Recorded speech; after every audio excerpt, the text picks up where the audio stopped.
Some people call it a monster, others might refer to it as a maniac, and some even call it the most brain-dead piece of shit. And those names have had to come from somewhere. Is it the powerful and lethal flamethrower? Is it the mysterious mask? Or is it... can it be... Burps? Hello everyone and welcome to another episode of Questioning the Importance of Virtual Characters' Sexuality. Today we are taking a closer look at the hottest class in Team Fortress 2, both in a variety of degree burns and an elegant degeneracy display. Back in the days when TF2 wasn't just a useless hashtag, Pyro was causing a lot of controversy with his sexuality. Is he a boy or is she a girl? Well, in today's day and age he might as well be helicopter sexual. If he got offended by this harmless joke, then I am sorry to tell you we're talking about Team Fortress 2, a game where I can laugh in the face of my enemies while their ass is burning to death. Take some notes from our main hero of this episode and learn how to deflect all of your worries away and get some sweet revenge points while you're at it. Spread negativity, taunt your enemies, and watch as the world is burning to the ground while you are standing on top of it, smiling. Welcome to the Pyro Review!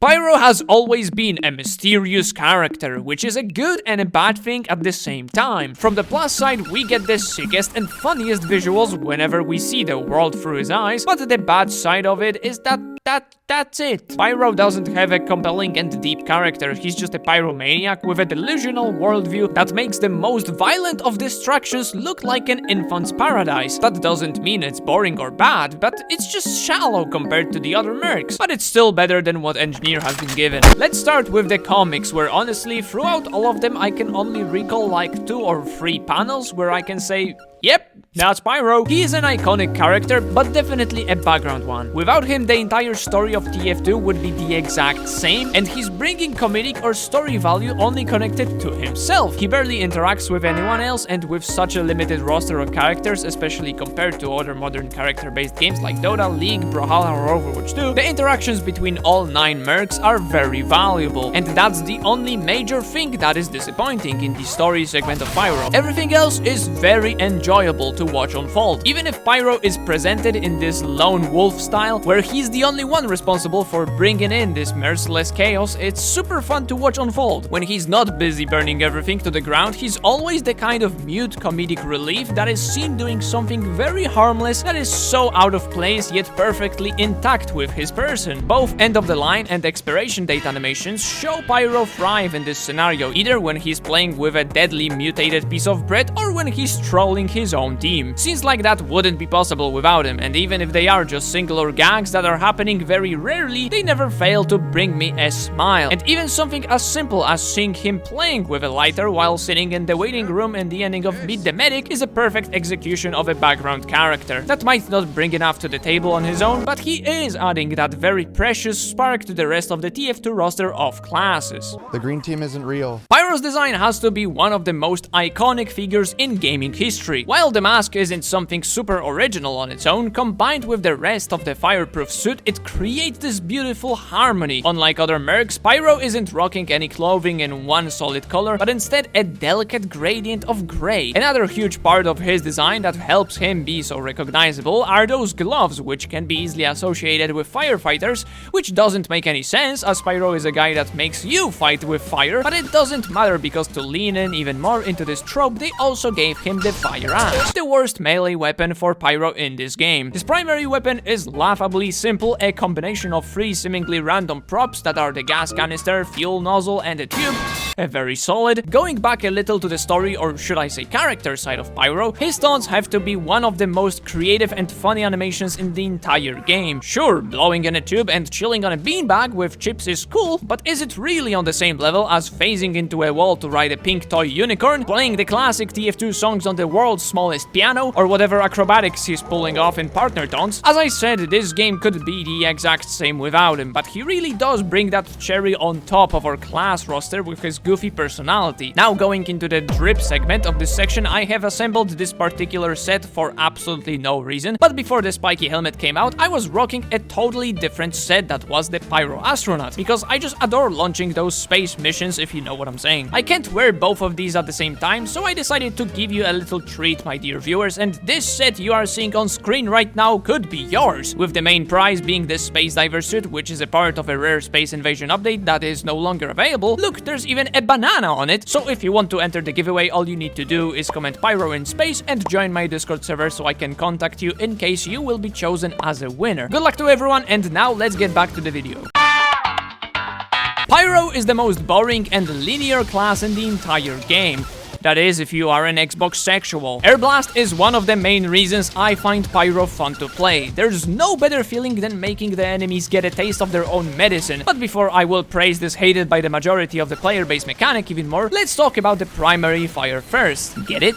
Fire? Pyro's flamethrower is a very weak primary weapon. It doesn't output huge damage numbers like Scout's scattergun or Demomon's direct pipes, but it also doesn't melt like Heavy's minigun. Sure, it is great if you ambush a group of enemies, maybe then the damage will be equal to what a soldier could do, but Pyro has to get in there, almost face to face with his enemies to even do any damage with this weapon. That's why the secondary weapon, that is the shotgun, comes in very handy. You are not forced to only using your primary weapon to do damage, you can freely choose if you want to get some reliable meat shots with the shoddy, or just screw aiming for a moment and unleash a whole apocalypse around you. For the review episodes I am doing for TF2 classes, I always run the default loadout, but Pyro is almost impossible to review without mentioning his entire arsenal of flare guns. The other flamethrowers barely make any difference to justify talking about them, but swapping a goddamn shotgun with a funny pew pistol is at least worth a mention. Those different flare guns give you a variety of gameplay customization, such as lethality, mobility, utility, or absolute insanity. I rarely see other Pyros run other shotguns or even the default shotgun, which is a shame because after playing for a while with this loadout, I really appreciate how useful it is to have this gun at any moment. It's good at poking, it's a good secondary weapon if you run out of ammo, it's a good damage dealer at close range if you decide to face off a heavy at close range for some stupid reason, and it's a reliable tool for combos. This is the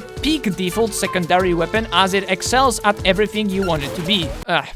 NG, I know it's your primary weapon, but just skedaddle out of here, please. And if you complain about not having anything to even scare off the enemy sniper at long range, what are you doing on Pyro in the first place? Since we're talking about the other weapons anyways, the fire axe is truly awful, where every single other melee weapon is just straight up better, with third degree basically dancing on the fire axe's grave. Now getting back to the main attraction of Pyro, what else is the flamethrower good at? Honestly, in my opinion, that's practically it. Maybe some words about how leading the enemies on your flame, like you're training zombies in Call of Duty, is super effective and fun, how Afterburn is making each TF2 player run a life or death race to the health pack, or the almighty spy checking, but really the Air Blast takes the rest of the spotlight. It's such a versatile tool and with an enormous skill and flex ceiling too. When I discovered you can push people upwards simply by right-clicking the ground, for the next few days I couldn't stop doing that to my enemies because it's just hilarious to watch and super effective. Same with the Air Blast jumping. 99% of the times it's just straight up useless, or I fail, but the sweet 1% when it does land and you somehow manage to pull off something semi-okay or useful, I just smile stupidly at my monitor. This does not mean that simple reflect kills are any less satisfying, absolutely not. Here's like, for the rest of the video, a montage of me just deflecting and getting kills. It's very entertaining to watch the biggest tryhard on the server swap from their favorite basic soldier to go heavy because one hatless Pyro is deflecting his rockets a little too often. I also realized that Pyros are the single biggest fear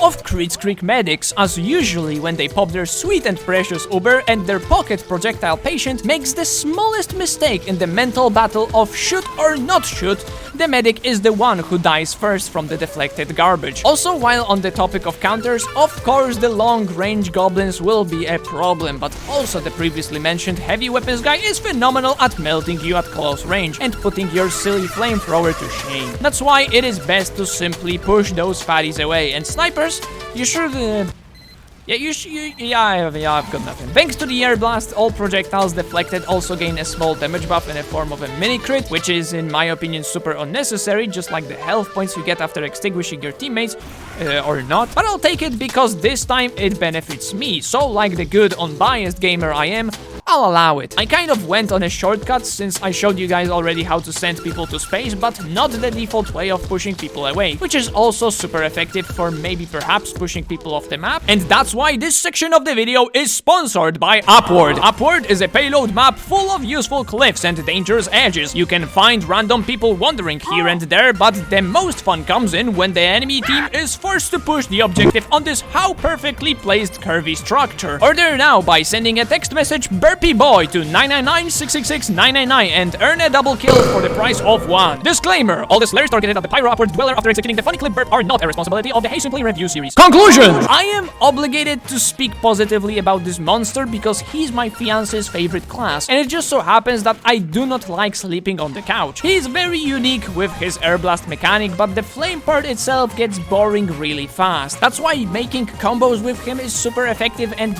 really fun. His arsenal of weapons really allow him to engage in a fun and dynamic gameplay with all his possible combos and possible outplays, and all of that is enhanced by the goofy atmosphere that is given by his story and design. Pyro will end up with a score of 3 hot peppers out of 1 sausage. Don't forget to let me know down in the comments what class would you like me to review next, and you guys know what time it is. Today I'm really excited to announce that I will be leaning towards more variety gaming content, which means more games, which means more fun. So if you'd like to see your favorite game being covered on this channel, then make sure to let me know down below. Other than that, I really don't have much to say, other than don't forget to join the giveaway. Hopefully 2024 will be amazing. And yeah, thanks for watching, have a lovely day, bye bye.